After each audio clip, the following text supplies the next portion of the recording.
study very hard. Are you up to it?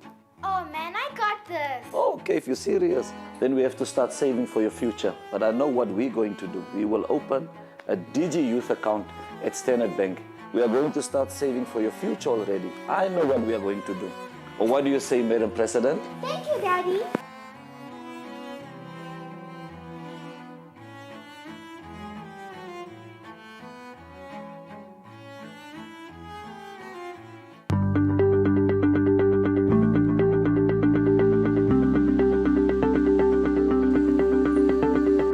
How's it, boss?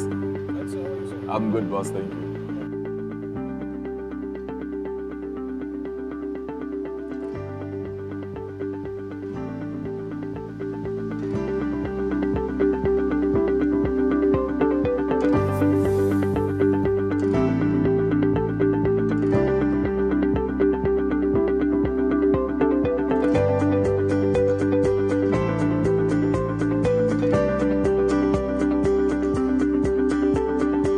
Select Pay Merchant, select Manual Entry, enter the merchant ID, select Payment Method, wallet or card, confirm and complete payment.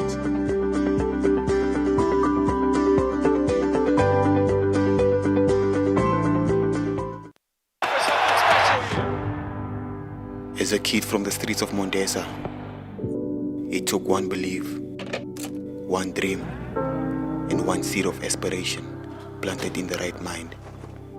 It takes hard work. It takes dedication. It takes commitment.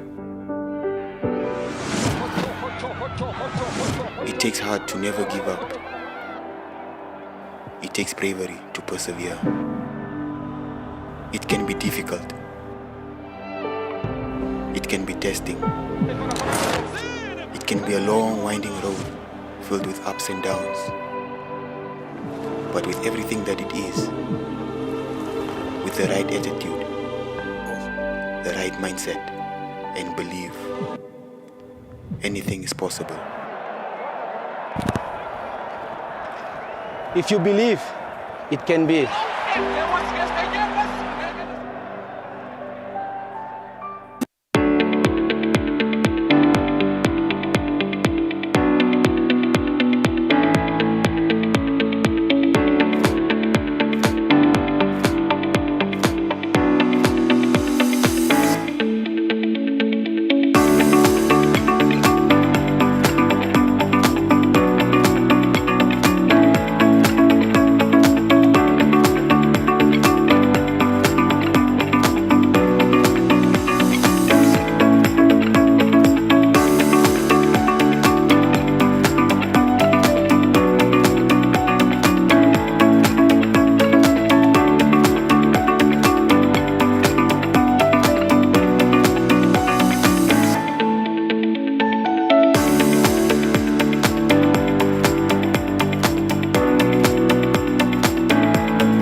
For 1 in every 5 underprivileged Namibians, only a handful are likely to reach their dreams.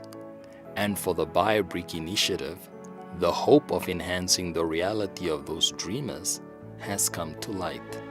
Where we were staying before, there's no electricity. When I'm comparing the life where I was living before and where I am now, I can just cook anytime I feel like. Morning time when I wake up, everything to me is available. Water, electricity, I can do everything when I'm preparing my cup of coffee, just to switch on the kettle, when I'm just take shower and go for my training. I'm really happy when I'm just wake up and then I'm next to my house. It's really make my life to move forward. Giving a positive outlook on Namibian lives has never been more possible. With Standard Bank, it can be.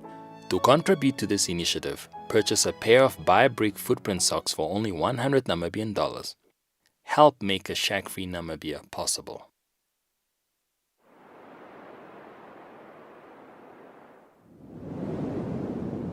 Kwakuna hala, kubanga hala. Kwakuna hala, kubanga hala.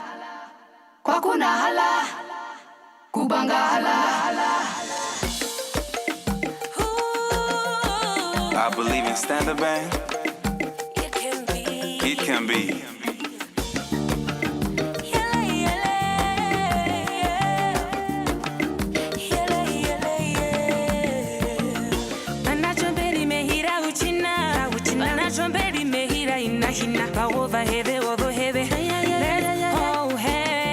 We can make it happen, you can make it happen, you can make it happen, you can make it happen. We're racing the bar, we're thinking forward, and we're raising our people.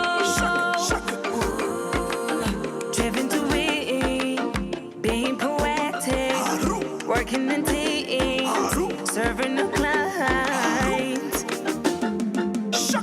I believe in you and me. I believe in destiny. I believe in where we're going. I believe that it can be. I believe in you and me. I believe in destiny. I believe in where we're going. I believe that it can be. That it can be.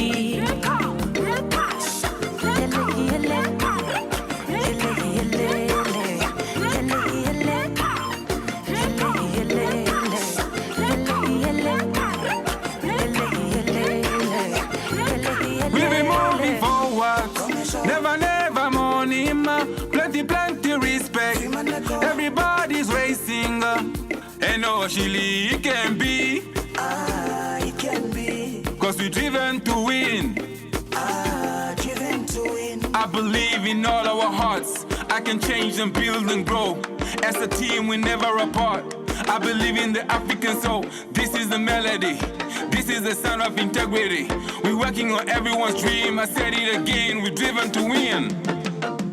I believe in you and me. I believe in destiny. I believe in where we're going. I believe that it can be. I believe in you and me. I believe in destiny. I believe in where we're going. I believe that it can be. That it can be.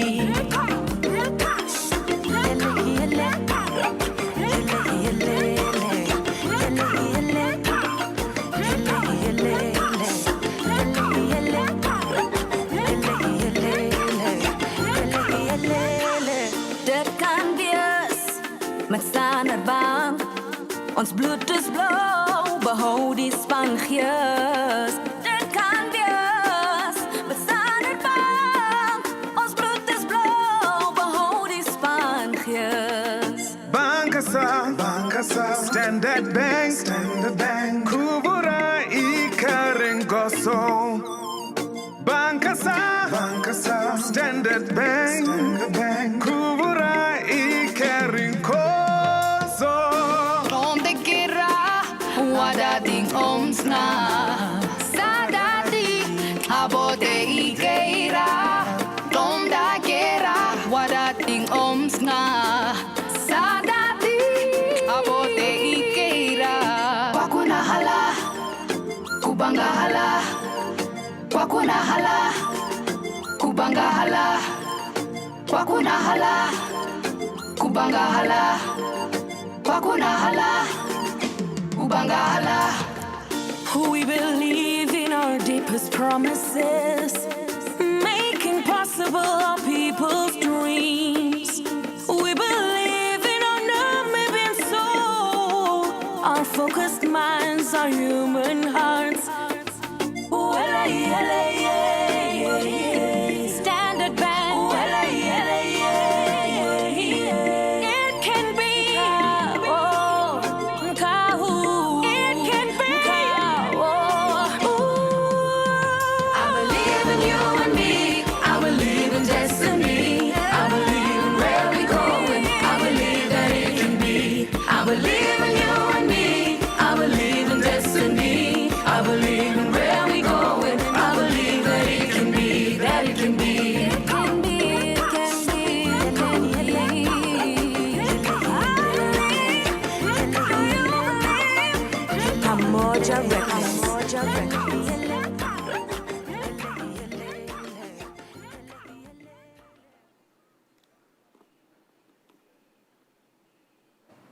Hallo, is het aan?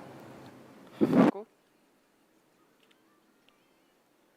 Ik kan nie hoor wat die man praat nie. Good afternoon, everybody. Welcome to our first session of the Standard Bank Grow Your Business It Can Be online business talk series. I'm Desley London Miller, the partner and marketing manager at the Namibia Economist. And with us today in the studio, on my left is Benjamin Adams. He's the manager for VAS Services and Digital for MTC. Alonso Sebastio, he's the commercial manager at DHL. Okay. And Warren Boer, he's a global market expert from Standard Bank. And Felicia Uester, manager at Enterprise Direct. Welcome to everybody and also to our presenters here on the stage. Thank you so much for availing your time and your expertise. Thank you so much. Thanks for having us. Before we start with our official proceedings, with every webinar, we have, courtesy of Standard Bank, prizes that they do on draw. And I'd like Felicia to just elaborate on that and tell us a little bit more about the competition. Thank you, Felicia. Thank you so much, Desiree. Thank you so much, the Namibian nation. We appreciate for you dialing in today and listening to what we have to say about this very hot topic called e-commerce. For most of you, it might be a foreign topic, a foreign word, and also in the Namibian context, it's something that we don't give that much of attention to. However, in terms of the competitions that we've been running on the webinars up to date, we have in our first webinar, we've given a cash prize to the value of $10,000 Namibian dollars to the winner in that draw. And then in our second webinar, we sponsored a website or online site, internet site design to the value also of 10,000 Namibian dollars. In our third one, we sponsored a survival kit together with a cash prize to the value of $10,000. In our last one, which was the fourth series, we sponsored the marketing plan for that business to the value of $5,000 to professionally articulate and do a marketing plan for the business. So that is what we've done so far. For today, though, we are very thankful for all the participants, and we would want to encourage you to take part of with the competition. Desiree will tell you a little bit more about the competition and just the parameters in which you can participate for today. But for our last competition, where we talked a little bit about how to survive in this difficult in these economic circumstances, and how to successfully remediate your business in these tough times. So for that, we have done a lucky draw, and seeing that we would want to drive e-commerce as well as digital enablement, digital transacting opposed to cash transactions and cash, keeping cash in your back pocket and so on, we have our winner, Mr. Paulus Ikongo, who has participated. Well done. Give Mr. Paulus Ikongo a round of applause. He has won a PayPal's voucher to the value of 5,000 Namibian dollars that you can use in your business to grow your business further. Thank you so very much. Back to you, Desiree. Thank you so much for that. The competition is only open to our online viewers, and please note that there will be one question from each presenter posted, and it will be on the Discord and in the YouTube chat. So you can connect there and answer those questions. As I said, there will be a question per presentation, and we will leave it open for about, say, an hour afterwards so that you can complete the competition and submit the competition entries. From there, the successful entries will go into a draw, and Standard Bank will then notify and announce the next winner. Thank you so much to Standard Bank for those wonderful prizes that they avail for all the viewers out there in these dire times. Thank you so much. Let's give them a hand. Thank you, Felicia. Now, in March, our topic was how to build a successful and marketing strategy to get in business in 2021. And we've looked at increasing your sales, marketing your business, and beating competitors in a nutshell. Now today we're building on that, and our discussion is about e-commerce and how to successfully transition your business to this new e-commerce reality.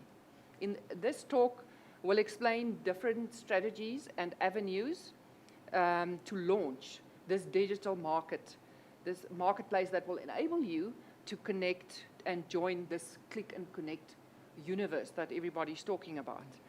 So every entrepreneur should actually see the internet as a source to grow their businesses, because you will have so much more access to customers out there, and thereby increasing your sales. It will also strengthen your offering. You will reach a much wider public, provide valuable analytics and open communication to all your clients. Also, you're accessible 24 out of 24. So I'm very excited to listen to what all these experts will have to say to us today. And with that, we will go over to our first presenter. And on my left here is Benjamin Adams. He's the manager for digital service and VAS at MTC. Now, MTC is a pioneer in e-commerce, having grown their web presence from a regular company website 20 years ago to a fully interactive digital marketing and sales channel. He drives the MTC digital solutions and VAS portfolio, and some of the mainstream products that he has directly been responsible for is to include the Tomba suite of products, the MTC Verify solution, TikTok streaming bundles, to name but a few. Benjamin has over 18 years combined experience in the field of telecommunications, IT, and banking, and as such is a strong advocate for digital transformation and fostering innovation. With that, over to you, Benjamin. Thank you so much. Thank you very much, Desiree. So first of all, one thing that is for sure, we live in times where e-commerce is not an option anymore. It is not just for some people. The access to e-commerce is available for everybody. And especially in context of Namibia, we have all the tools we need to actually start doing the transition from a traditional brick and mortar to an e-commerce business. Given that we live in the times where COVID has really wreaked havoc on what the new norm is today, a lot of businesses were actually forced to close down or to shut down and work from home. But even working from home became a challenge because you always needed to have some sort of e-commerce platform to still be able to access your customers. So I'll just quickly run you guys through, just on a high level, what e-commerce is, what the challenges are that we're facing in Namibia, the ways we can promote e-commerce in the country. We will look at the advantages and the disadvantages in Namibia, or in e-commerce in general. We would then also look at what you would need to actually start an e-commerce business. And then, of course, we look at the global overall factors that actually affect e-commerce. So, firstly, e-commerce is not necessarily a very new concept. About 40 years ago, a gentleman by the name Michael Aldrich, an English inventor, he came up with the idea out of frustration. Whenever you see these TV commercials like Verimark on TV, there was a disconnect between seeing a product and having to go the next day to the shop to buy it, and it might be out of stock. So he told his wife he's going to get up one day and find a solution for it. So what he designed is what was back then in the early 90s called teleshopping, where there's a little number underneath and you call it immediately when you see the product that you like. And fast forward 30, 40 years down the line, that's actually what became e-commerce. So what e-commerce allows us to do is to transact online, not only with physical products, because mind you, nowadays you can buy suites, you can buy a service, you can buy a house or even a car online without stepping in to a physical building. We have a challenge nowadays where a lot of companies are losing money maintaining their brick and mortar traditional business models. I know that a lot of banks are starting to close their remote branches across the world because customers are using apps to get their services readily available from the comfort of their own home.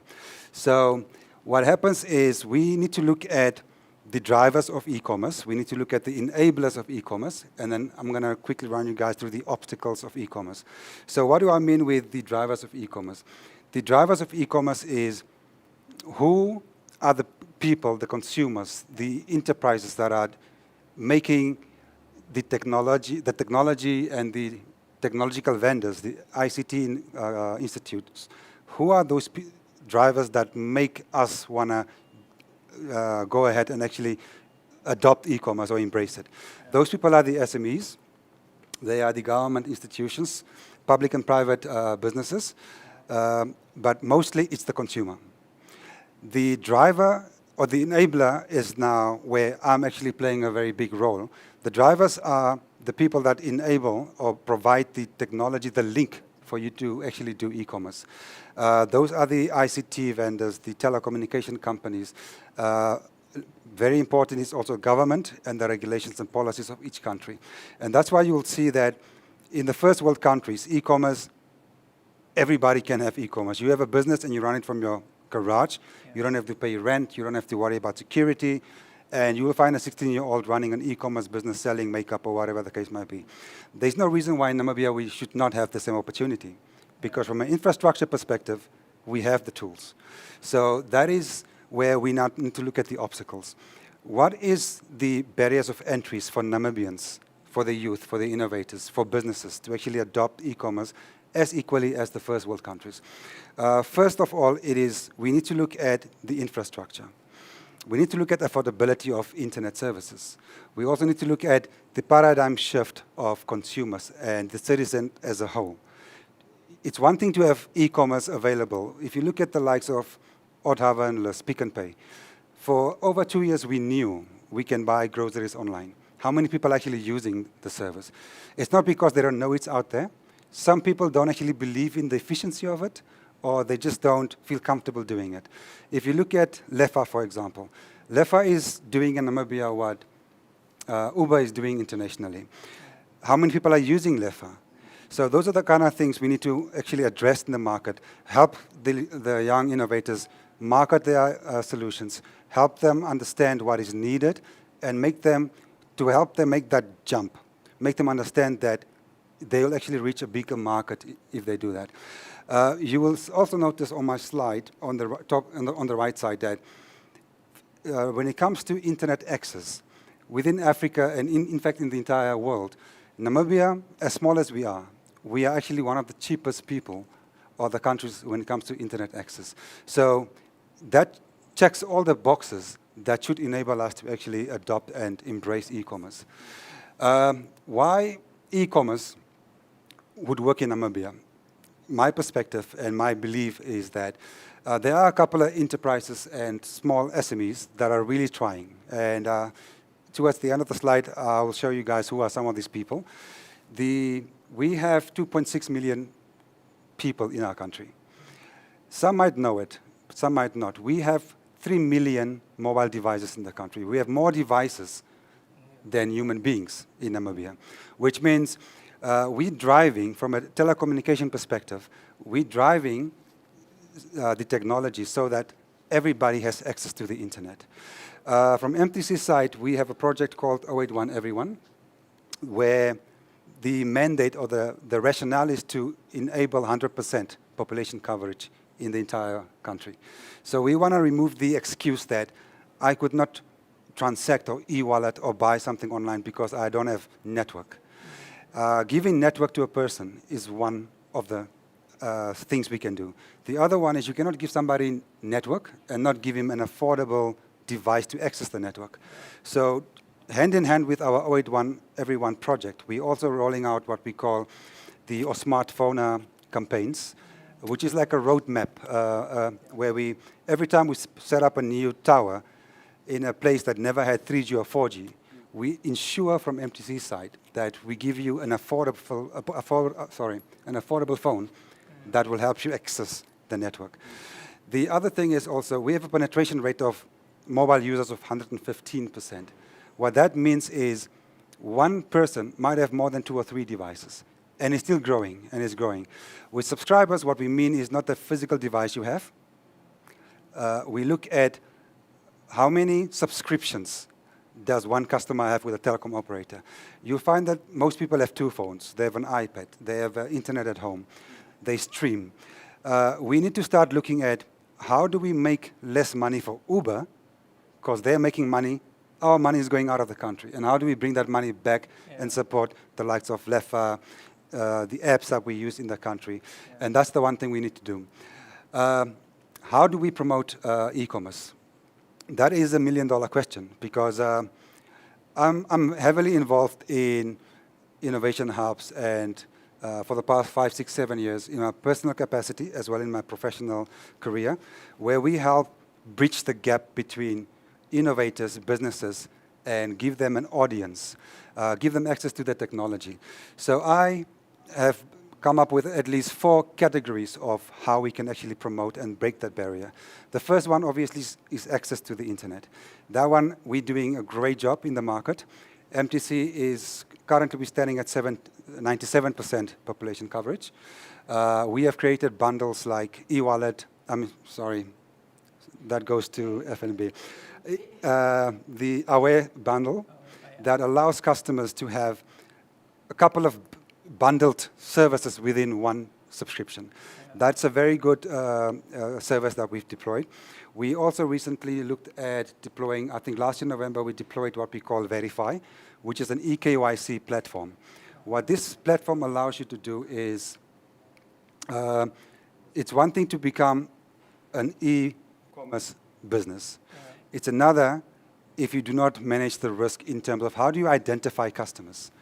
Gone are the days where a customer needs to have his ID walking around going into a shop. So that's what Verify would do, because Verify would put the entire customer's profile online. So when a customer walks into Sanlam or to FNB or into MTC, by means of a fingerprint or biometric scan, you would know the customer is a real customer. In future, that would allow a customer to actually open an account without being present in a physical building. So that's where everything is going to. The second thing is, we need to look at innovation hubs. We have a lot of young talent in the country. Some kids are in high school, some are in universities, some have even graduated, but they're sitting with all that knowledge and they don't know what to do with it. So what innovation hubs would do is connect the innovator with a company that needs the innovation that that kid is sitting with. So we have opened an innovation center at the Marua Mall mobile home. The innovation center basically allows for such a platform where a business, an institute, public, private, and an innovator can actually go online on our website and submit a request to actually come and showcase ICT-related innovative idea that they have. We actually also open it up to institutions that want to host their own innovative and ICT-related stuff at our innovation center.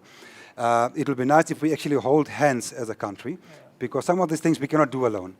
The government can only do so much.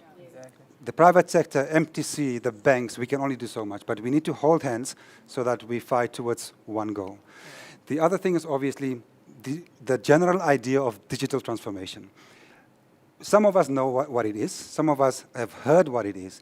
The biggest challenge is that we're still stuck in our own ways. If you ask somebody if they want to move their entire IT business into a cloud, the first thing they would ask you, where is this cloud? How would I see where my services are sitting?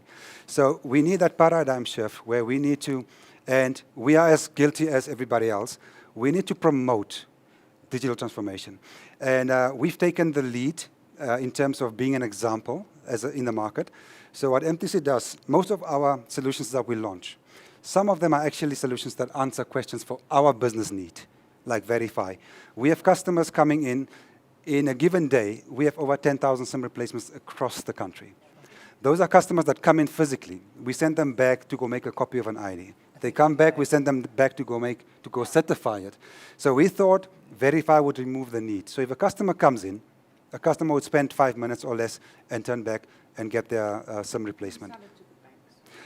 We have a lot. No, definitely.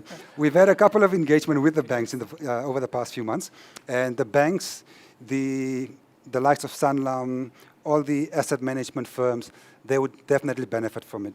Because not only do you streamline your customer service delivery, but you also become compliant with your own regulations and the people that you need to comply with.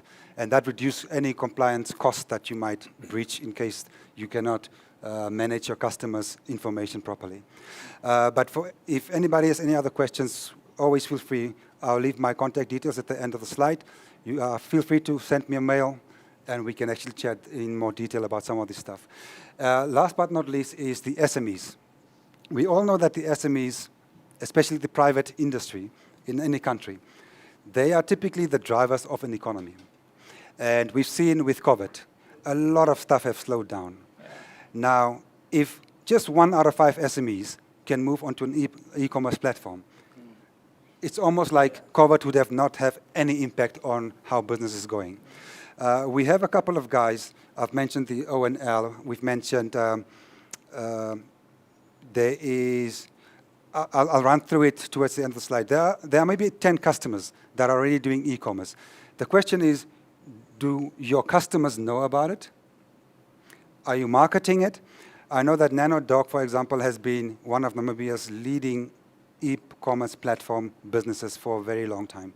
How many people actually use it? We need to address that and figure out what are we not doing right for the consumer to actually start using your e-commerce platform as opposed to walking into your shop.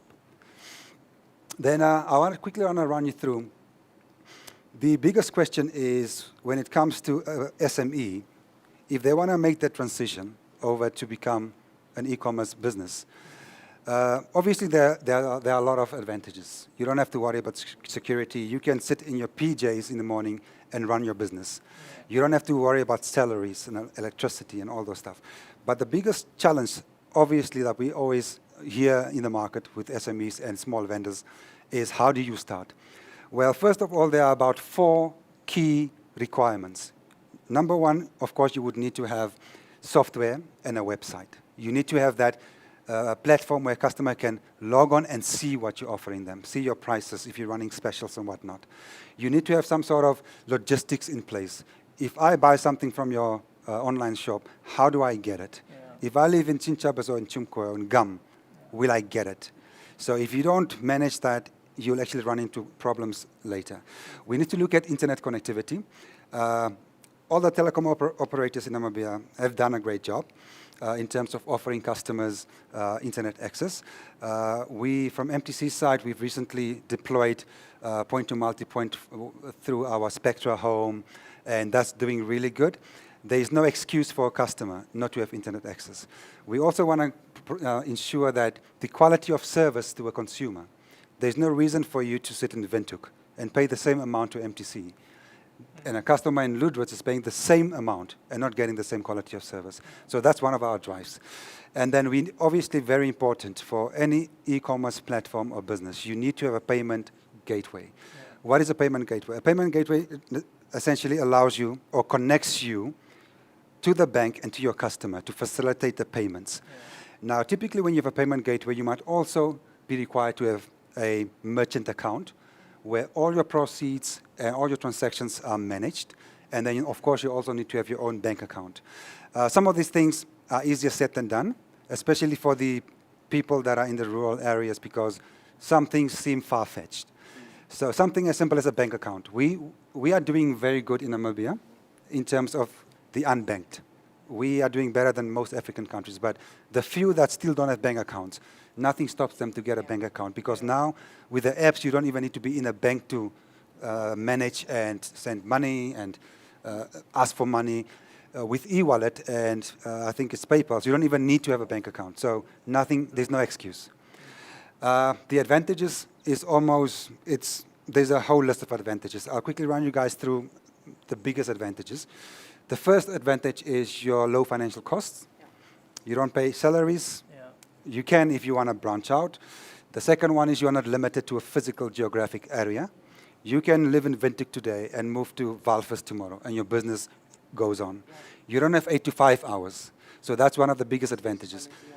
Your marketing obviously becomes easy because you don't have to pay somebody to do your marketing. Your marketing is on your website. Yeah. Secondly, if you have employees, they're more affordable than employees that sits in a brick and mortar, because you don't need to worry about where they sit. They can sit at home and work for you. And then we look at the fact that it's very scalable, it's very flexible. If your business grow 3, 4, 5 years down the line, you can easily just scale it up. You don't have to worry about a physical building having to become bigger. Then obviously you can always process very high numbers of orders, because when you walk into a physical shop, you want to be served then and there. If you don't get served, you call the managers, you make a big fuss about it.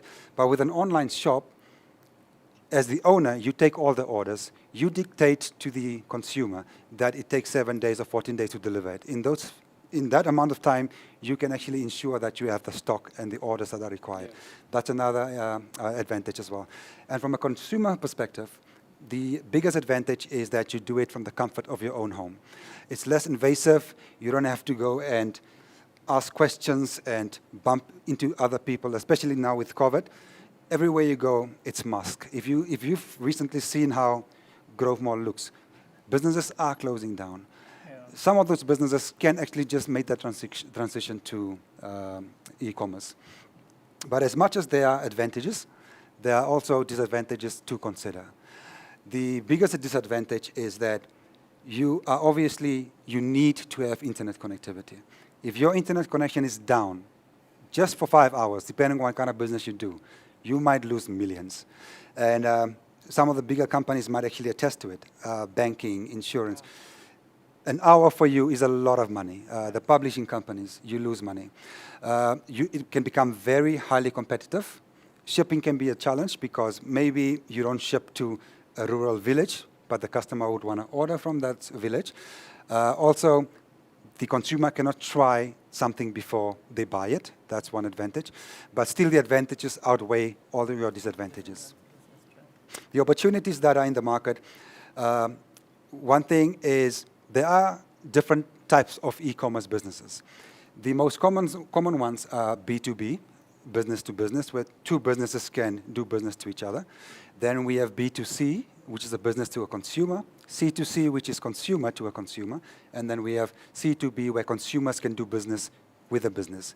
On the slides, you'll see just a high level of what each category of business would actually derive their potential from. You would see that distribution and wholesale would definitely benefit from B2B. A distributor does not need to physically have a building because all they have is a warehouse. Now you're employing people to sit in this warehouse and do inventory and stock taking and stuff. The business that is your customer simply wants to order and have it delivered.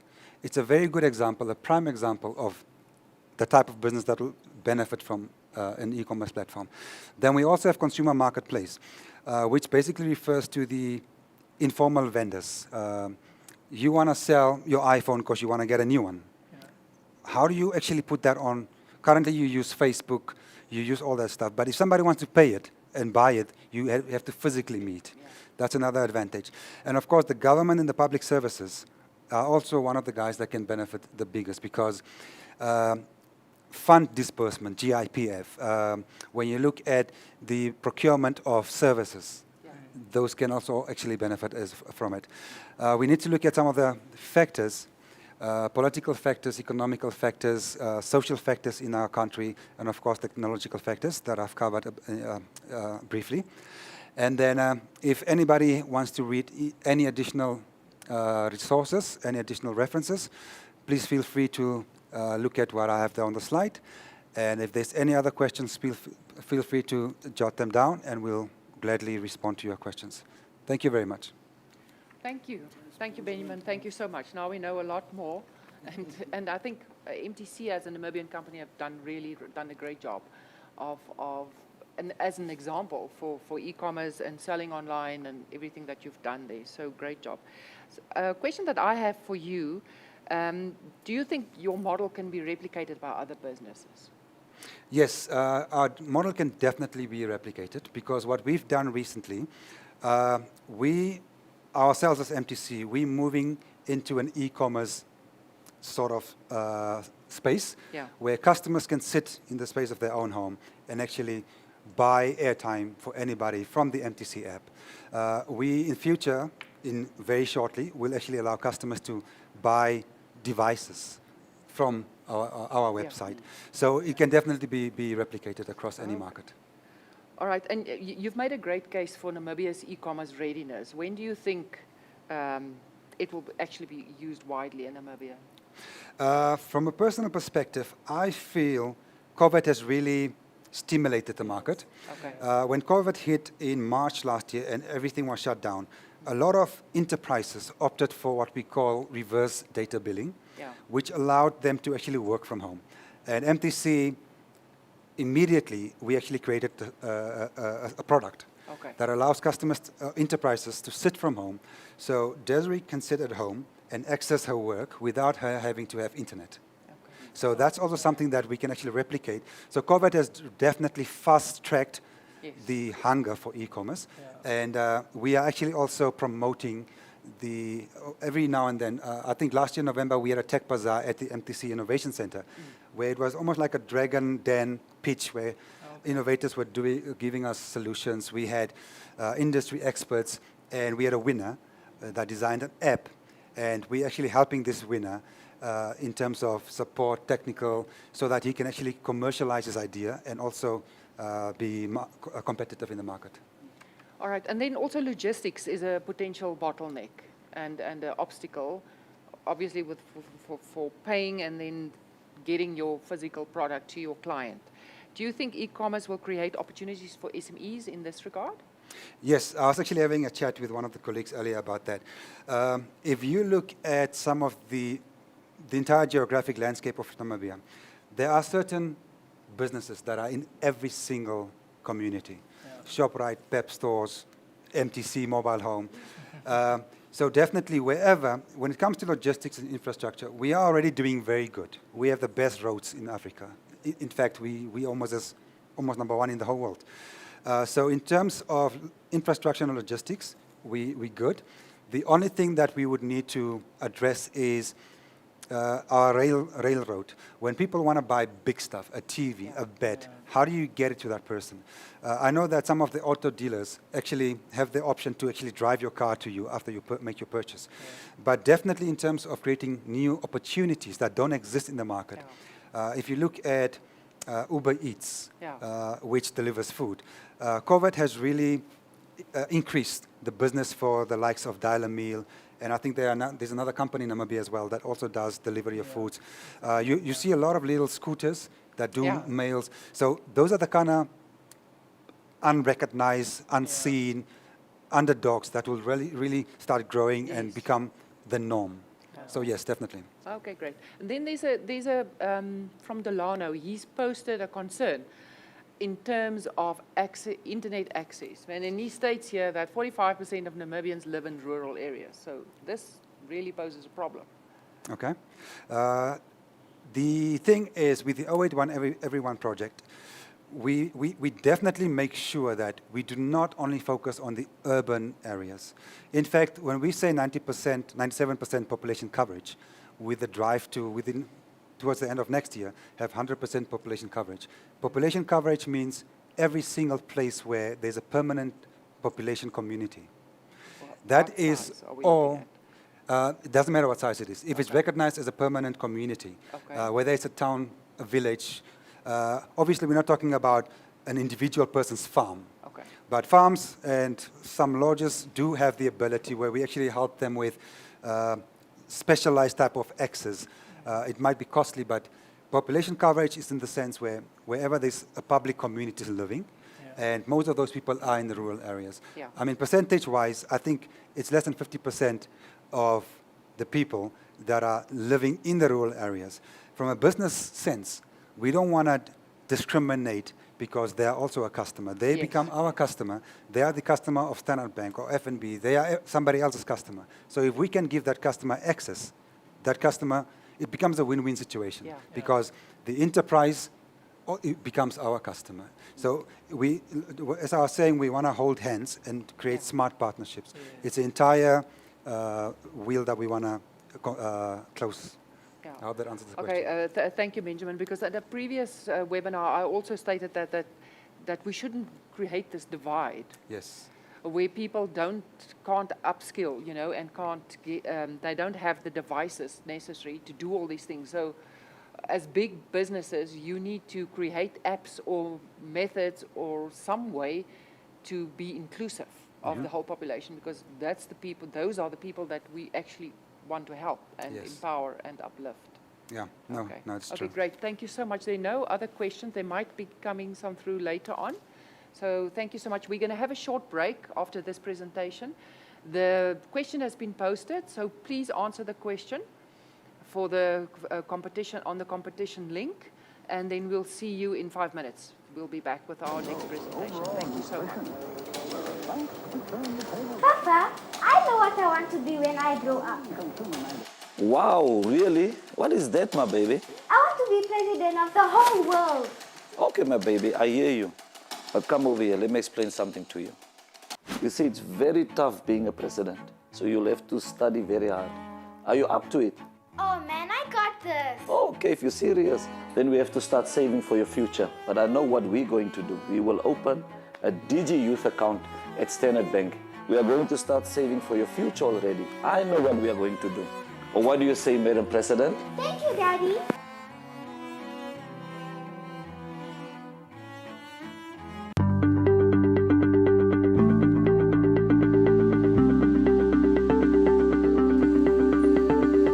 How's it, boss? I'm good, boss. Thank you.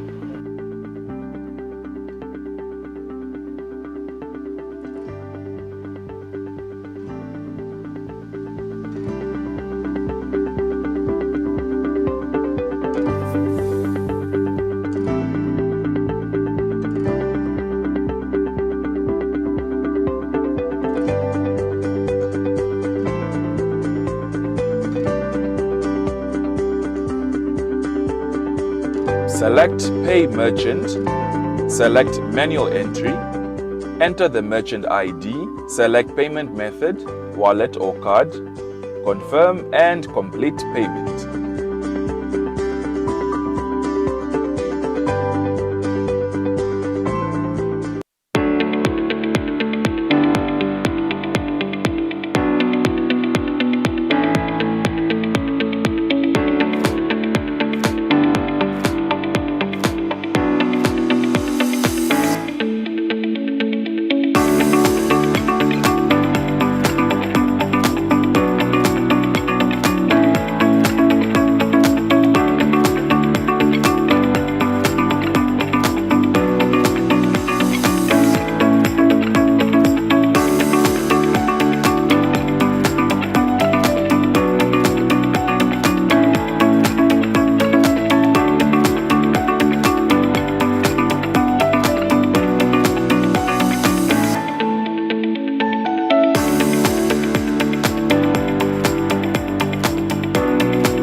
For 1 in every 5 underprivileged Namibians, only a handful are likely to reach their dreams.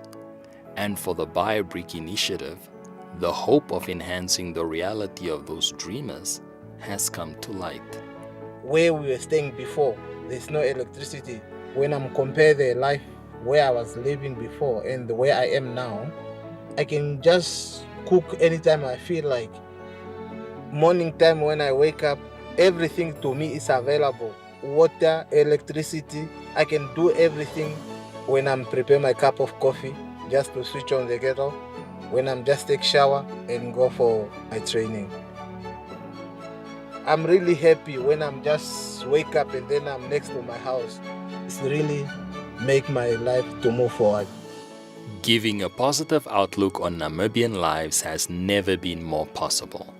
With Standard Bank, it can be. To contribute to this initiative, purchase a pair of Buy a Brick footprint socks for only 100 Namibian dollars. Help make a shack-free Namibia possible.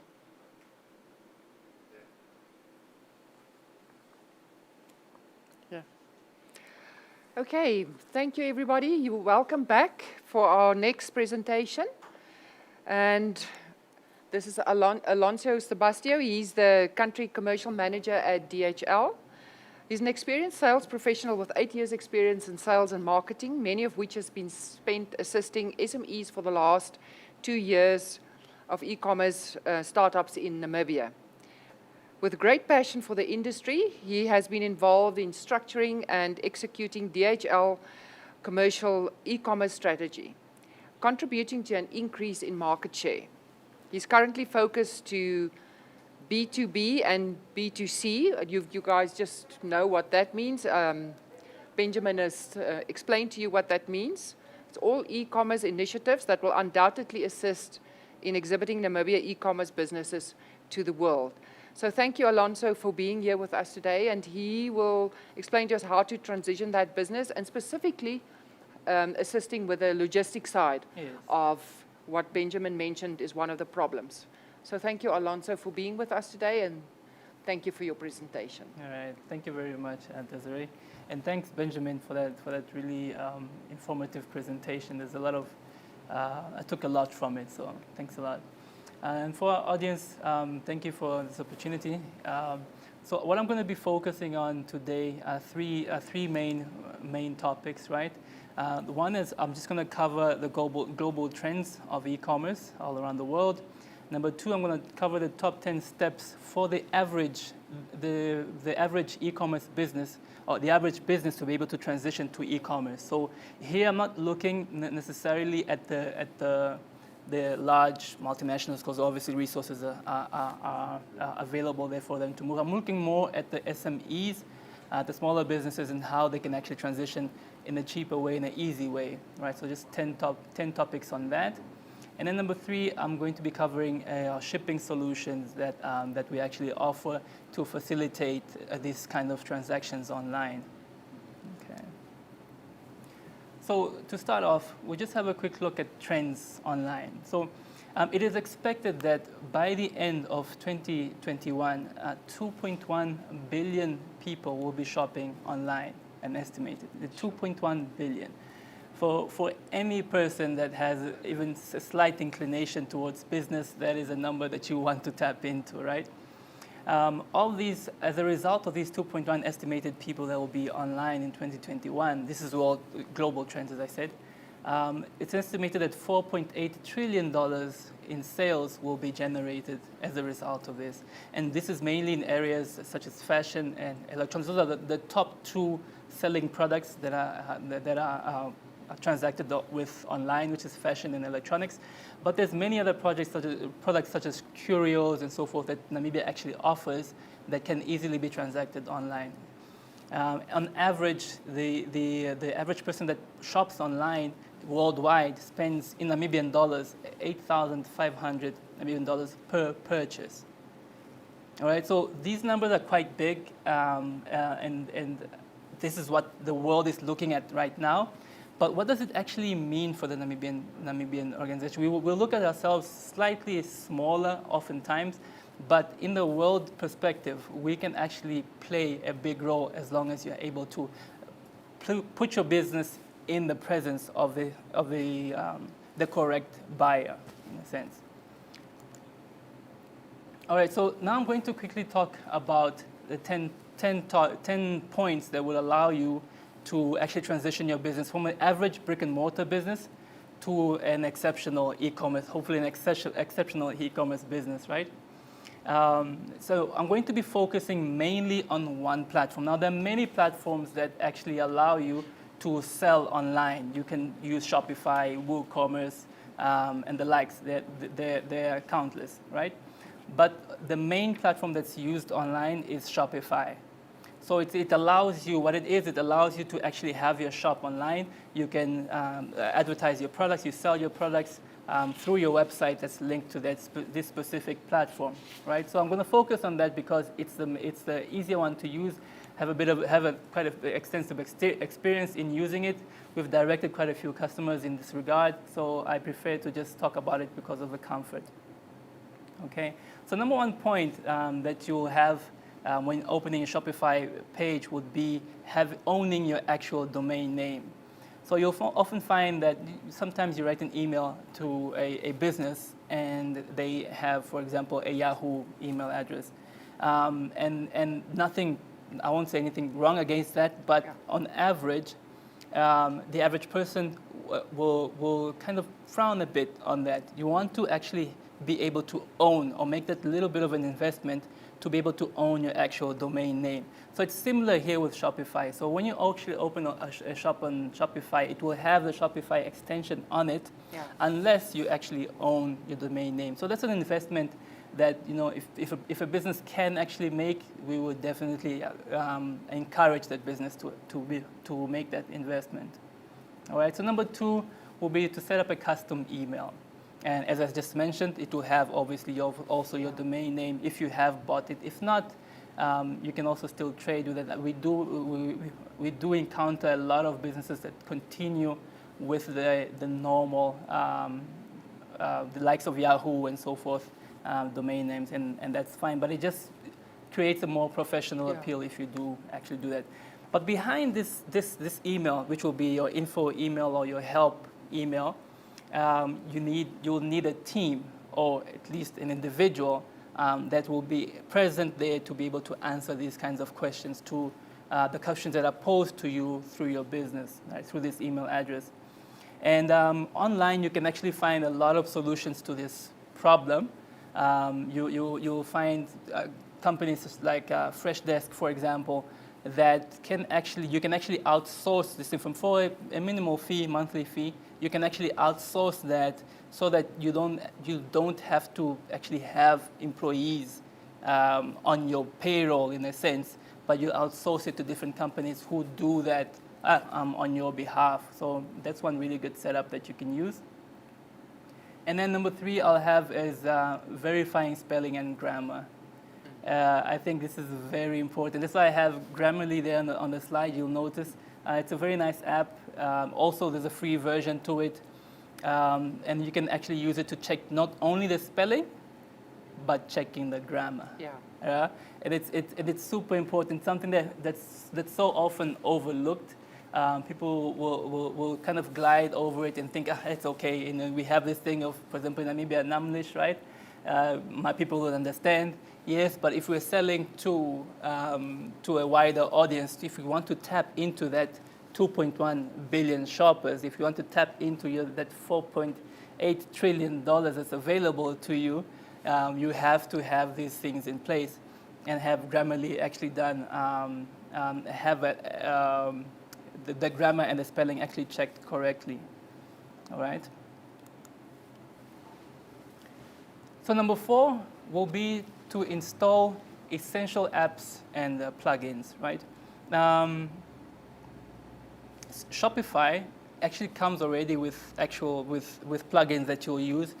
And what we've noticed sometimes is that users will get really carried away with it, and they want to plug in, because you want your site to look really beautiful, you want all this stuff to work really well. But what that actually does, it slows down your site. And no one wants to be on a website that's slow. So essentially, those plugins need to be kept to a minimum. And as has been mentioned before, you will have 2 essential plugins that you need to have on your website, which will allow you to, first of all, solve the problem of logistics, be able to move the product from where it is to the customer. And number 2, receive the money, the payment from the customer. Those are 2 essential plugins. Anything else will really depend on what kind of speed you're working with in terms of your website. But if it's a startup, it's good to keep it at a minimal and the essential elements within your website. Number 5, you'll have a pre-launch marketing plan. I understand you've had in the previous webinars, you've discussed marketing for businesses. So this will be an essential element of your actual business. So the marketing will be a continuous item, but you want to have a really strong pre-launch marketing campaign, which will cover social media. You're selling online, so you want to be able to market online.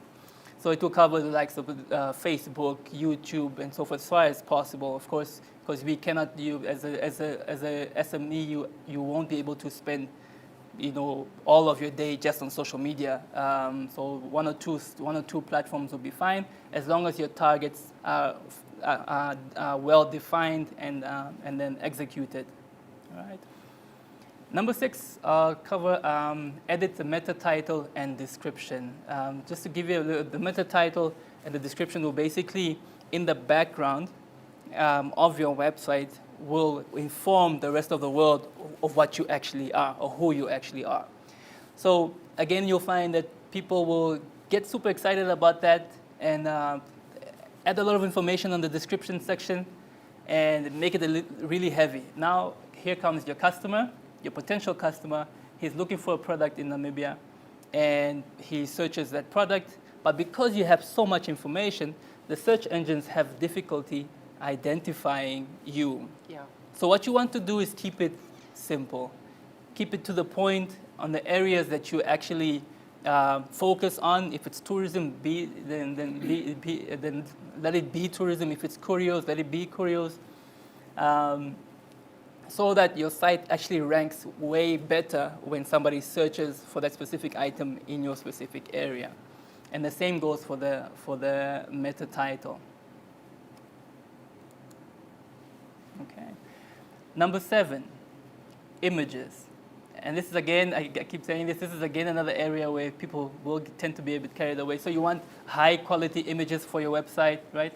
So you want your website to stand out, so you're going to load a really high quality image, or you load a video, and then your customer finally finds your website, whatever, be a Google search, and now, you remember those days when the internet, when you started actually using the internet, right? You could actually go make a coffee while the website loads. Yeah, so that's something that you want to avoid, right? Heavy images will slow it down. So you want to have clean, about 150K at most images on your website, right? As long as it's clean and not too busy and nice and, how should I say, nice and easy to load for your website, and then that will be fine. And the reason for that, again, is speed. You want your website to load quicker. You want your customers to be on it as quick as possible, get what they need, and feel that they've had a good experience. They don't want to sit around and wait for your website to load for 5 minutes or whatever the case may be. This is where MTC would speed it up, right? Of course. All right, so number 8, we have the Contact Us and About Us pages and FAQ pages. This is, again, an area that people, you're starting your business. Again, you want to go straight to making the money. But then people will overlook these specific points, right? So the Contact Us, the About Us, and FAQ page is also super important. It's actually been found that for sites that don't use the Contact Us site have more frustrated customers than sites that do. So funny enough, you give your customer the option to actually contact you and have the backup, like I've mentioned before, and the customer is happy about that, feels more connected to you, trusts you more, and therefore doesn't actually need to use it. But the absence of it can actually make somebody get a bit agitated with you. So it's overlooked, but it's super important to have the Contact Us and the About Us page. The About Us page will obviously, I've said this again, should be kept clean and to the point. Sometimes you find an About Us page that speaks of the founder and speaks of the founder of the organization, superhero, and nothing against that, but the general feel or the general accepted norm is that it actually speaks of your people. Yeah. If you have those people, or it actually speaks of your vision. If you're an individual just running it by yourself, it speaks of where your heart really is, and less of you and your major abilities and so forth. And then frequently asked questions. That will be the last page, the third page in this specific topic. And in this area, if you're a startup and you don't have frequently asked questions yet. It's an area where you can actually anticipate frequently asked, or you can anticipate questions that would be brought up to you, or you can cover or direct customers to certain elements of your business through those questions. So it's not only a historical page in a sense. So move on to number 9, returns, terms of service, and privacy pages. Again, also very important for people who are selling actual products. It's super important that your customer feels that they can actually get the returns. As was mentioned by Benjamin, one of the disadvantages of being online is that people cannot fit. They can't try out the product ahead of time. Yeah. So there can be dissatisfied customers who want to return the products, and you as a business need to be ready to accommodate these customers. Terms of service, again we'll cover your actual, here you might need to consult, be it a lawyer or be a legal professional in some way, so that you can establish a good terms of service and privacy pages. But there are those standard contracts, basically, or standard information that can be displayed for, say, for example, a service provider or for an actual, product retailer, in a sense. And then number 10, if I haven't said this enough, I want to say it one more time. Speed up your website. It is very important that your website remains super fast and easily and accessible to your customers. Okay. In the next section, I'll just quickly address, and I want to address two things. One, the major problem of logistics, right, of being able to move your product from where you are to your customer in a safe and easy way, and a way that your customer feels that is acceptable, right? And then number 2, I want to show some examples of Namibian success stories. Businesses that have established themselves in Namibia, right, and then have now taken their business internationally and are actually having success in this. So come along with me. So number 1 is DHL Express Commerce, right? This is a plugin. It's a simple plugin that will work with Shopify, WooCommerce, whatever platform that you use, the major platforms. We have actually seen instances where it actually works with customized platforms, but it's a simple plugin that allows your customer to be able to actually see the product, they choose it, and get confirmation that the product is on their way to them by a tracking number, and they're able to actually see it. So it gives them that convenience and that reassurance that they're dealing with a really strong partner in this sense, and that their product is actually going to reach them, as opposed to when some companies who start off, they will then have, after the customer does the purchase, they'll have the customer email them through, so for example, the info page. The email goes through to the owner of the business. Then the owner tries to find a way to get to the customer. So now oh no, I haven't found the courier yet, I haven't moved it yet, and whatever the case may be. So as opposed to having that kind of hassle, you and your customer can completely rest assured of the fact that the purchase is actually on its way. And then how does it actually interact? So I've covered this with Shopify, Amazon, Magento, WooCommerce, eBay. These are just but a few of the sites that it actually interacts with. Now I want to come to, this is actually, for me personally, it's actually a part that I'm super excited about. And I love seeing companies go from being a small company and starting to grow, especially internationally. It's a really strong passion of mine. And so I just want to highlight these 3 companies. So the one is Desert Secrets. It's a Namibian company. They're all Namibian. So what they manufacture is cosmetic products. made from natural elements found in Namibia. And I didn't know there was a Namibian myrrh until I met them. So it's Namibian myrrh that they use. They use the seeds from the melons melons that are found in the deserts. Yes, that's what tama. Yeah, tama. That's exactly it. They use those. They use marula oil, and they manufacture these really nice products that people all over the world really love, and so now they're actually sending them out to their customers all over and tapping into that 4.8 trillion.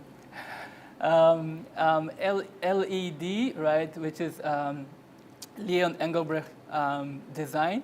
They're situated in Marua Mall. I don't know if you ever noticed them. A really nice, really neat shop, and I like the fact that he manufactures the product right there.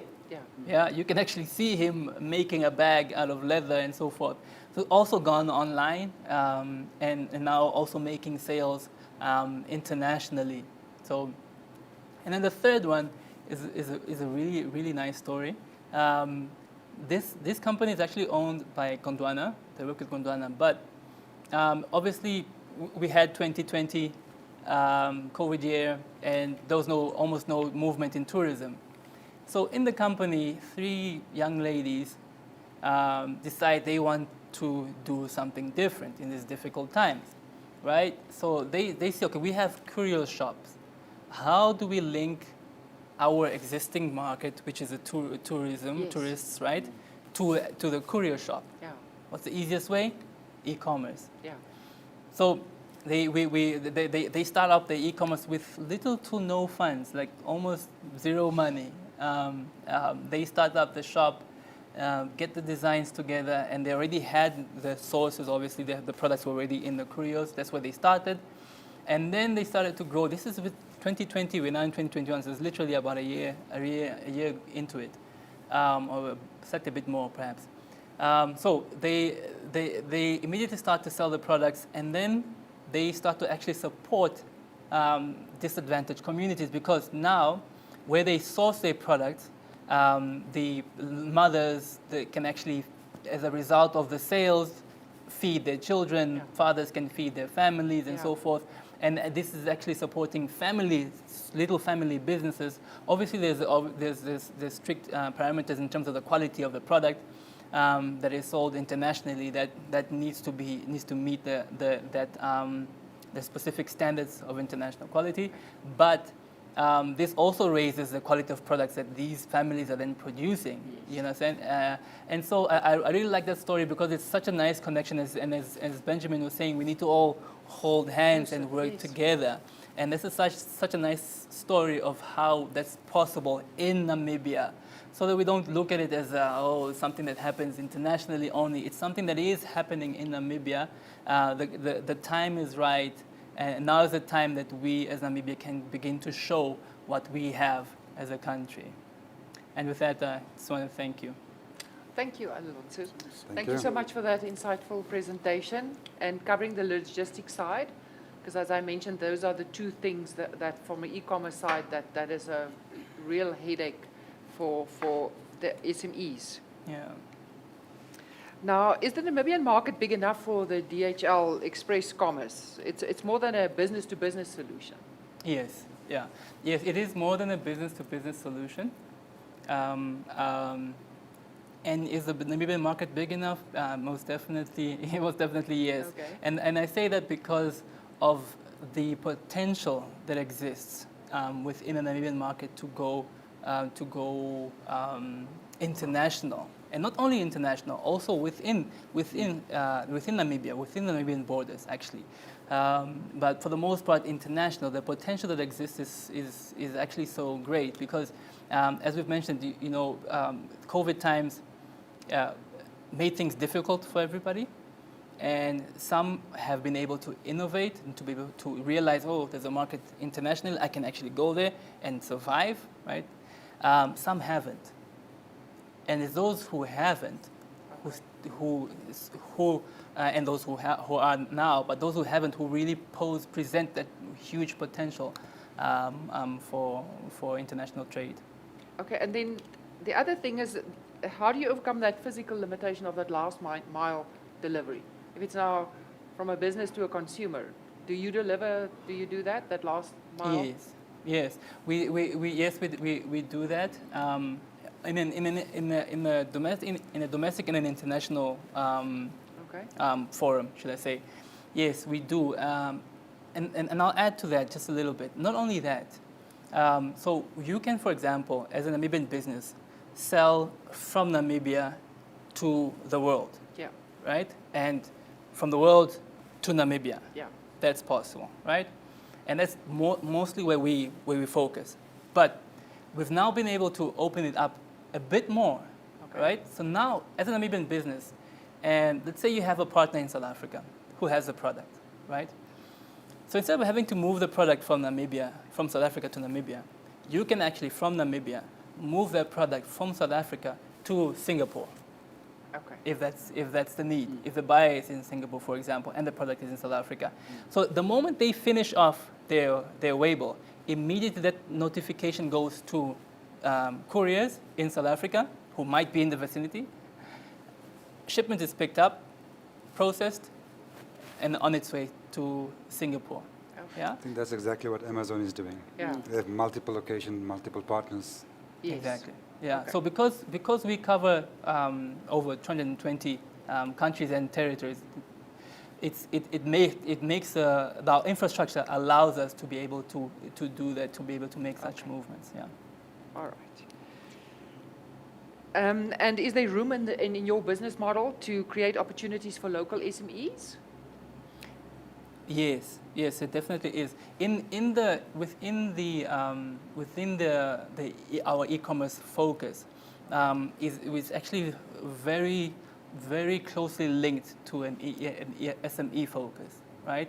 It's almost impossible nowadays to be able to kind of separate the two. E-commerce is pretty much SME. SME is they begin to overlap at certain areas as the business obviously develops. So yes, there definitely is room for SMEs within the scope of e-commerce and the facilitation of e-commerce, which is what we do. Yeah. All right. Let's see if there are any other questions from the audience.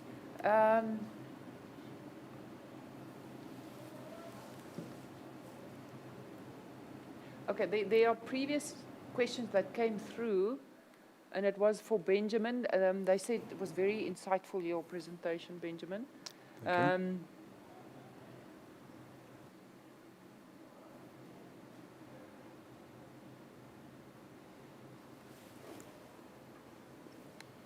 just have a comment that I want to add to the DHL product. Generally, I'm a very avid online shopper myself. And online shopping can become very addictive because, man, the convenience is crazy. But at the same time, as a Namibian, I love to promote Namibian businesses. Yes. The inconvenience comes with, just 2 days ago, I bought something on Amazon, 3 items. Yeah. 1 from the States and 2 from Europe in one order. And it's impressive because the order from the States is coming with DHL. From Europe, it's coming from FedEx, or the shipping. In December last year, I bought fairy lights. The first thing I did, me being lazy, I went online and I said fairy lights online. It's sad to see that there is one shop, I think it's in the coast, that sells lights and party stuff. But the amount of stuff you do not get within the Namibian context when you plug it online, that's actually what discourages the consumer, and I'd rather buy from Amazon or from somewhere else. Yeah. The other thing is I bought something quite recently, I think in January, and I had to make the payment. They have the plugin for a payment gateway for the online shop in Namibia, but they didn't have the plugin for the shipping side. Yeah. So you plug in, you make the payment, and then they tell you how do you want it shipped. You tell them where you stay, they tell you who they will ship it to, whether it's via WhatsApp, and when it arrives, the shipping company calls you and say, come pick it up. Now, I think that's actually where an opportunity comes for DHL. Yeah, that's what I talked about, the last mile. Yeah. So now you've got to go to your office to go and pick it up. That's Yes. that last mile delivery. What I like about Yeah. what I like about DHL, I bought a couple of stuff where DHL they can bring it to you or you can go pick it up. Yes. Yeah. The challenge is how many upcoming e-commerce shops know about the option to plug into DHL, and that I think that's just where we need to actually become more vocal to the market. With you completely. It's about getting that message out that this is possible, and so I love platforms such as this where we can actually do that. So that's super. Thanks to Senator. Okay, there's a question asking you about what do you regard as light or heavy images for your website? And that was just the size of the photographs, I suppose. Yeah. If you can just repeat what size the photos need to be. I'd say about 150K. Yes. Yeah. Okay. It's from Simone. Yes. Yeah. Okay. Yeah. And then there's another one, a technical. Do you have a technical team that can assist with the integration of the plugin? Definitely, yes. I think you must tell people how they can get hold of you and who's going to come and do it, because there are quite a few of those questions. Yeah, definitely there is a technical team. What we do after having an account open, we immediately put you in touch with a technical team and who effortlessly get it done. So yeah. Okay. Yeah. All right. If I may just add a comment to Simone's question. In terms of images and the quality of a website, there are certain websites that not only do you get a website, but you also get an e-commerce platform from the same person. Yes. Examples would be Wix or WooCommerce, Yeah. where they actually guide you with templates in creating your website, and when you're done, they ask you the next step of implementing an e-commerce platform all in one. And it's not too expensive. Yeah. Exactly. Okay, but for DHL, so they asked if there's a technical team that will assist them to come and help them set up the plugin. Exactly. I've had a situation where we had finalized it 2 hours, a decision to integrate. I told the customer, which the average time is 2 days, right? Okay. For the 2 days, 24 hours. 2 hours later, the customer called me and said, "Wow, it's up and running. What happened? It's up and running." This IT That's guys nice. outdid themselves. So yeah, I'm saying in 24 hours, and now you do it in 2 hours. Put me in a situation. Okay, then but it's possible. Yeah. The other question is the cost. Is there a cost? It's zero cost. There's nothing to it. The only thing that will be a cost will be the transportation, the actual logistics. But that's moving. included in the Yeah, that's included once you have the account. There's no cost to the account. Okay. So that's zero. There's no cost to the integration. That's another zero. Okay. Only when you actually will do everything for you ahead of time. It's only when you actually make a sale and you want that product to move, and so 30 days after the actual moving of that product, because it's 30-day account, you then have to settle that amount. But that will be an upfront cost that you will provide. So the moment, the account information will be loaded with your actual tariffs. Okay. So the moment the products are loaded on the website, you will know, for example, the weight and dimensions of the specific product. Yes. And that will give you and your customer the actual price. Okay, so great. way ahead of time, you'll know, this is affordable for me, I can take it, and so forth. And I must say, e-commerce being such a big drive in Namibia for us, it's the best priced product that we have, actually. So, thank you so much to Alonso. We're now going to have another break. The second question will be posted for you to answer for the competition. And then we'll move over to our next speaker. So thank you so much, and we'll be back in a few minutes.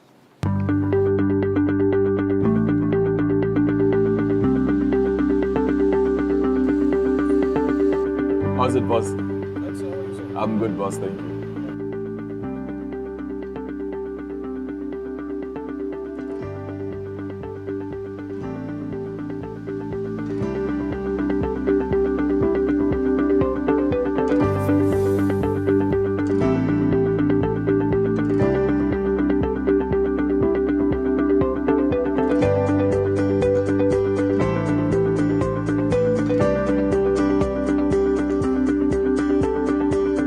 Select Pay Merchant, select Manual Entry, enter the merchant ID, select Payment Method, wallet or card, confirm and complete payment.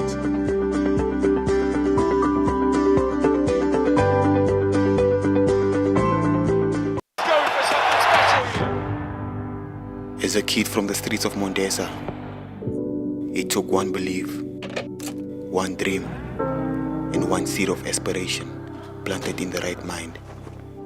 It takes hard work. It takes dedication. It takes commitment.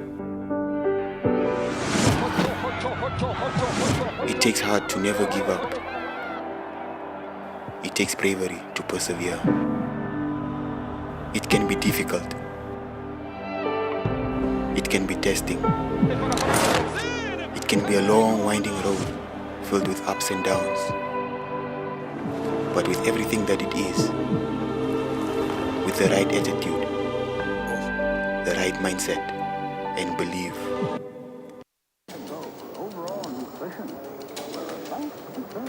Papa, I know what I want to be when I grow up.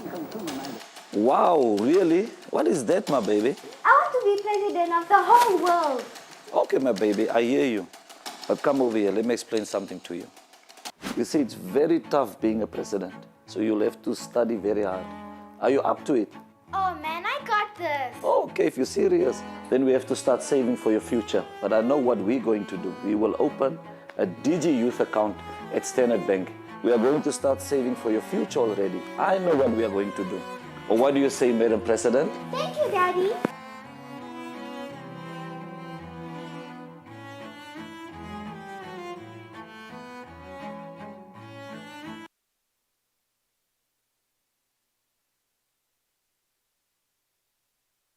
Hi, everybody. Welcome back. We're ready now for our first presentation. It's Warren Boer. He's a global market expert from Standard Bank. In his current role, Warren is responsible for global market sales, and he doubles as general manager of Digital Champion. His skill set includes extensive financial market knowledge, coupled with his specialist know-how of foreign exchange, equities, and money market products. His job requires a blend of analytical abilities and a touch of creativity. So thank you, Warren, for being here with us today. And you're going to talk about the e-market trader mobile setup that Standard Bank is launching. And also, if you can just maybe elaborate a bit on the payment section of the e-commerce side, the plugin that we need, that companies need for customers to pay when they buy from you. Thank you. All right. Thanks, Desiree. Thanks, colleagues. So yeah, I'm going to talk about our platform, the e-market trader mobile. So before we go to the mobile version, so there exists a platform, a desktop platform for the businesses where you buy and sell currencies on behalf of your business. And of course, whenever you're buying, we talked about the e-commerce platforms here.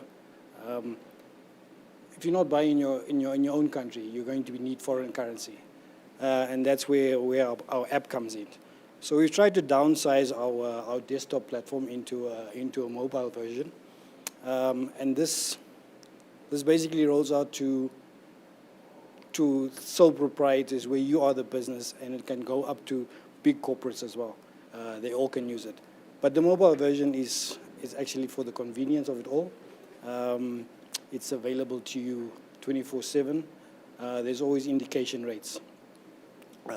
If you're not going to be trading, you always know where the exchange rates are. So what is e-market trader mobile? So it's a mobile app. Like I said, it's the mobile version of our e-market platform. And it's there to view currencies. And it's real time. So the thing is, you always get exchange rates nowadays, easily available. There's every website that can give it to you. If you just type in on Google, it can also give you an exchange rate there.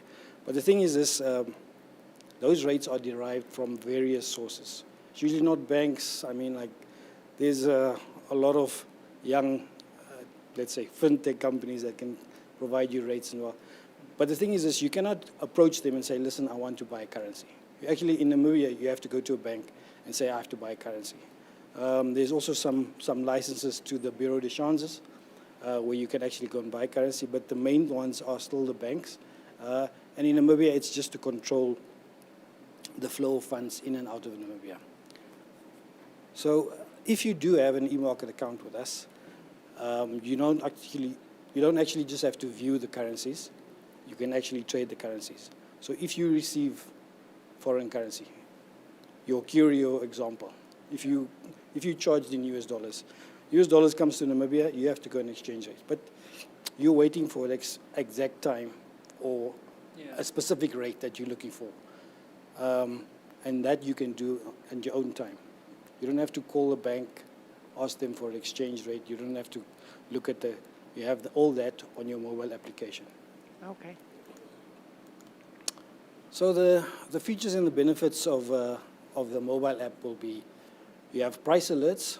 If you're looking for a certain level, you can have an in-app alert, you can have an email alert, or you can have an SMS alert. So when it reaches a level, either you're buying or you're selling, it will alert you and say, listen, we are at that level now. You can either buy or sell your currency then. Okay. Yeah.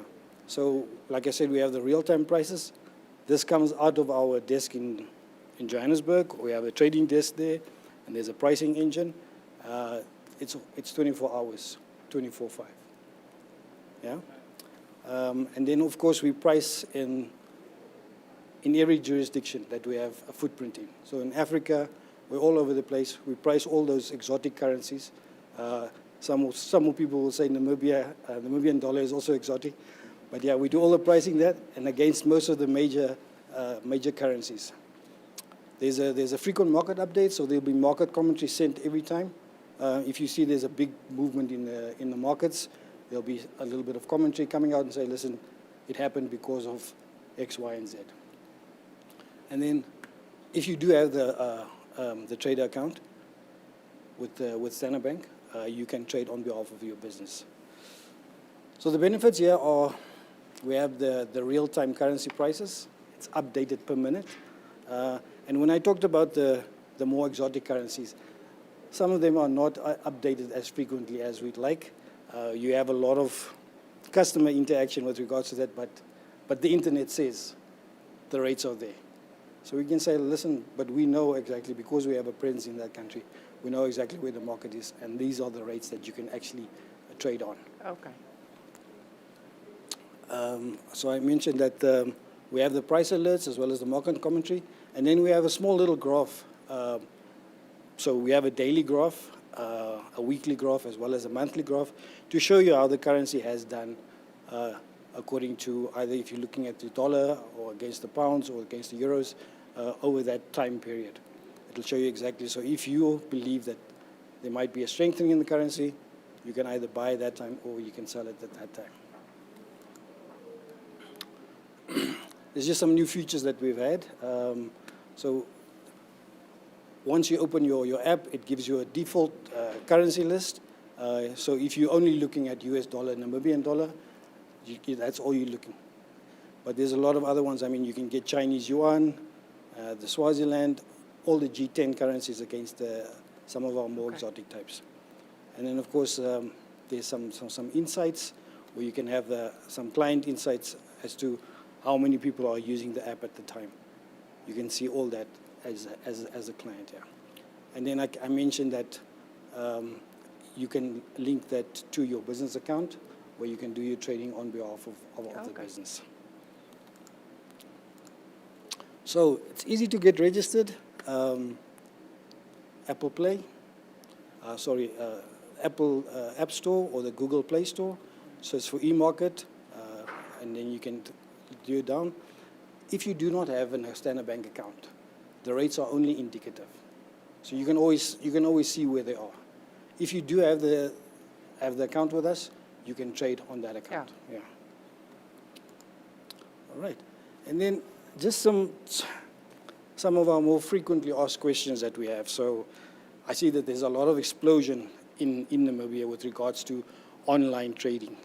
People trade all kinds of asset classes, whether it's now cryptocurrency, equities. Yeah. This is not the This is not the one. This is for your business. Yeah, okay. E-market trader is for your business. So there's a lot of inquiry with regards to that. And I think it's more of a regulation problem at this stage, or let's say a challenge in terms of being able to trade against Namibian dollar. But on the other hand, we do have the proxy of, let's say, the rand as being that, where you can have a rand-denominated account and you do the trading. There are other platforms that can provide for that one. But this one will only be for either viewing or you trade for your business. Yeah. Okay. Yeah, so the app is for the Namibian businesses that does all the trading in Namibia, Africa, and the world. And like Felicia has mentioned earlier, that the Free Africa Trade Pact, the agreement, it's going to open up a lot of borders where you can do this much more easier. And I mean, like, it's going to connect to the e-commerce, and I mean, like, the exotic websites as well, the exotic currencies that we were talking about earlier. So, yeah. Is that all from you, that Warren? That's Nothing it else from you my want side, to add to that? You're short and sweet. Okay. You make currency trading look so easy, but what safeguards are there in place to protect inexperienced traders? All right. So with your access, there's limits assigned to you. So each person that has access to the website, he will have a limit assigned to him. So, and that comes down to your, let's say, your senior designation. Okay. So a junior person will have a certain limit, and it goes to the more senior people, and they will have a bigger limit. Or they can have like a global limit where each one is assigned a certain responsibility. Say, listen, you are trading this on behalf of the company. Please don't make any expensive mistakes. But I mean, we do have large corporates that do the trading, and even the smaller guys that, I mean, like farmers, they do sales for some of the cattle. Some of the cattle go to Angola. They receive dollars, and they can also do that. Okay. And these guys, they really look at the rates, because they're working on a tight budget, where the other guys might have a little more room to move in. Okay, so I'm a cattle farmer, and now I'm selling. Yeah. And so I phone DHL, or I go on my app and I say, okay, I'm selling transport cattle. And then I receive my payment through my e-trader, and that's it. Yeah. So you're frowning with not cattle through DHL. Okay, so yeah, and the platform is free of charge. The only thing is that if you do want to trade, you have to have a Standard Bank account linked to it. Okay. At this stage, we are the only bank that's offering it. Yes. No other bank is doing it. But it's live and active now in Namibia. Live and active so I now. Can go tomorrow. You can go on one of the stores. You can download it right now. Okay. Like I said, it will be purely indicative. Yeah. Okay. If you do want to link it to a business, so DHL or MTC, there's some other some links. But there's online registration where you can, if you do have an account, you can link that. They do it automatically. Yes. And again, costs and no costs. Nothing. Okay. No costs. All right. Just to get some perspective on the market you are servicing, how many active currency traders do you have as clients? Currency traders? Yes. Okay, so when we're talking about currency traders, you have to say that not the speculation part of it. So we're only talking about the businesses that do. Yeah. So currently, I think we are about 300 that we've already signed up. Okay. Mostly on the desktop platform. Okay. We have about 30 on the mobile at the moment. Okay. Yeah, because it's brand new. We've just rolled it out. We haven't even just started this week in the newspapers and the social medias. So yeah, this is part of our advertising campaign. And how many do you estimate are there in Namibia? We want to sign up everyone. Okay. If you have access to foreign currency, if you do any kind of business, we'd like to have your business. We'd like to have your business. Yeah. And what type of Standard Bank account do you need to have the e-market? Okay, so it's not for just a personal check account use. or not? Yeah. So at the moment, if you want to go overseas, you want to have foreign currency. So unfortunately, it doesn't happen. Okay. So it's got to be a business. So you account. have to have imports or exports, or Oh. import receipts, and export receipts. Yeah. Yeah. Not just a business account. You have to actually do importing Yes. and exporting. Yeah. Okay. So if you do business, so let's say if you do business between Namibia and South Africa, so that's rand denominated. Okay. So we're not going to have any foreign currency there. It's 1-to-1. So, but if we go, let's say Angola, Zambia, Zimbabwe, Malawi, any of those ones, you have to buy that currency. Yeah, currency, to facilitate the trades, and that's where I can be. Okay. That's where If we I go. may, Yes. just a point of clarity, and I'm sure maybe somebody in the audience might have a similar question. So there's a distinction between the way we know currency trading from an investment vehicle perspective. Yes. This is simply to say, I have an existing business selling water. Yes. The moment my business trades and I get foreign currency, that's Yes. where this comes in. Yes. Okay. Okay. Or if you have to buy, if you're Yes, buying, yes. if you're buying something. Okay. Yeah. Okay. Then you have to purchase foreign currency. Let's say we have a lot of Chinese business now. Yes, of course. Yeah. If you Selling want- here and they're importing from yes. China. Okay. So then you use this. Okay, Warren, there's a question here Sure. for you from Delano. He's asking, Delano January wants Yes. to know, he says, if he can build the converter into his site, for example, do conversion on creation of invoice. Yes. Yes, we do have an API Okay, that does that. okay, It's possible. okay, great. And then, because he says this can help my business if my customers are in Africa. Yes. So, Definitely. okay. Yeah. So it's, like I said, it's similar to DHL, where there's just a plug-in for any kind of conversion, and we can do it. Okay. All right, that seems to be the questions. Any other questions? I've now asked all of that I've got and that you've posted so far. Any more questions, please post it. You can now go online and answer the third question for the competition, where you can win your 5,000 PayPal's value, voucher to the value of 5,000 from Standard Bank, courtesy of Standard Bank. Thank you so much, Felicia. And then to wrap up, to all our presenters and viewers, thank you for your time. We sincerely thank you for your time and your expertise, for being here with us and all this wonderful information that we've received. I wanted you to realize the importance of investing in a solid online infrastructure, meeting quality requirements such as your site design, payment methods, product availability, security, ease of purchase, delivery options, warranty, and service aftermarket. And I think they've answered that, and I think we've got a real sense of all of that. So thank you so much. We've covered all of those points. I just want to stress again the trust and integrity issue. That's very important, and Benjamin also spoke about that. You also did with your personalized emails and website and all that. I think it's so important because people want to know who you are. Yeah. And just a standard email address or website doesn't really provide you with that. And linking your shipping and your transport with international companies like DHL and Standard Bank for doing your banking and your transfers and all of that. Thank you so much. I think that's answered all our questions. There will be an on-demand opportunity to watch this webinar again if you want to revisit any of the videos. And also, they have provided their contact details. I'm sure that you would want to pose questions. You can keep on asking questions on the chat room, Discord, or on the YouTube chat, and I will convey those messages to our presenters. So if you have any more questions, you are welcome to pose those. And thank you so much for spending time with us. Our next talk will be in May, and the topic is Render unto Caesar what is Caesar. So this is a very heavy topic. It's about taxes and accounting and audits and obviously compliance. Those are the things that are not upfront in your mind when you're managing your business. You probably focused on your customers and your level of service and your profit margin.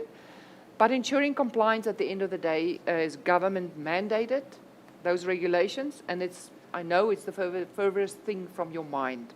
But however, ignoring these regulations can be very costly to your business, and it is very important that you plan and that you have a calendar from when you have to execute and to do what. So please stay tuned, and I'll see you next month in May, and thank you so much. All of you, and goodbye from all of us. Thank you. Cheers. Thank you.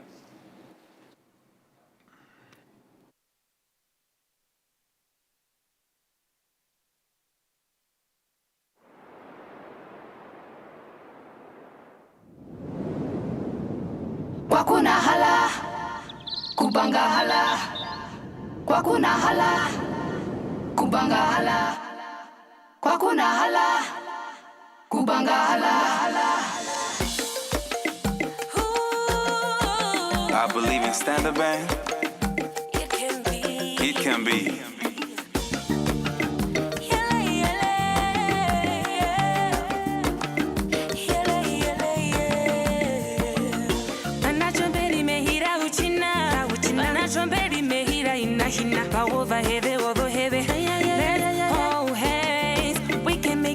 We can make it happen, you can make it happen, we can make it happen. We're racing the